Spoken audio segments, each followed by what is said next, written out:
Hello, I'm Ed Brodow, the author of Negotiation Boot Camp. We had a wonderful session this morning.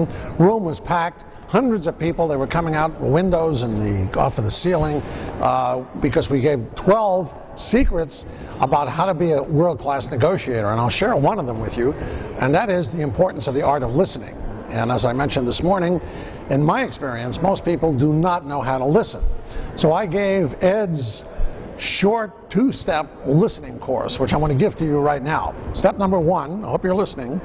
Step number one is the 70-30 rule, which says listen 70% of the time, talk only 30% of the time. In other words, let the other person do most of the talking.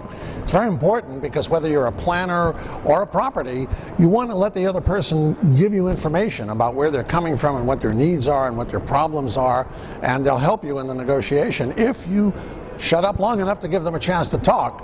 Now, of course, if you're dealing with somebody who doesn't talk, as I always mention, I've dealt with some people who just sit there and look at you like this, you know, and it can drive you crazy. What you do with a person like that, and that's step two of Ed's listening course, is you ask open-ended questions. Now, an open-ended question is a question that cannot be answered with a simple yes or no. So, for example, you might, the first question that if I were a property and I were interviewing a meeting planner, the first question I would ask is, tell me about your meeting. Or what are the important things to consider about your meeting? Or what are some of the problems you've had in the past with other properties with this meeting? So you get the meeting planner to talk and tell you about what's going on. From the other point of view, if you're a meeting planner, you want to say something to the hotel like, how has business been since 9/11? Or, you know, how have things been the last 2 years since the recession started?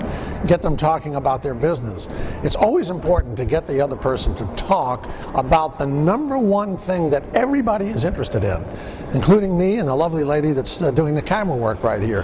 And the thing that we're all interested in is me. I want to talk about me. So if you want to get me to love you and start telling you all my problems, ask me about me. Ask me about myself and what's going on in my life. That's just one of 12 important tips that we gave this morning in our session, How to Be a World-Class Negotiator. Hope you'll join us next year when we give another 12 tips, and you too can be a world-class negotiator. This is Ed Brodow saying so long from Washington.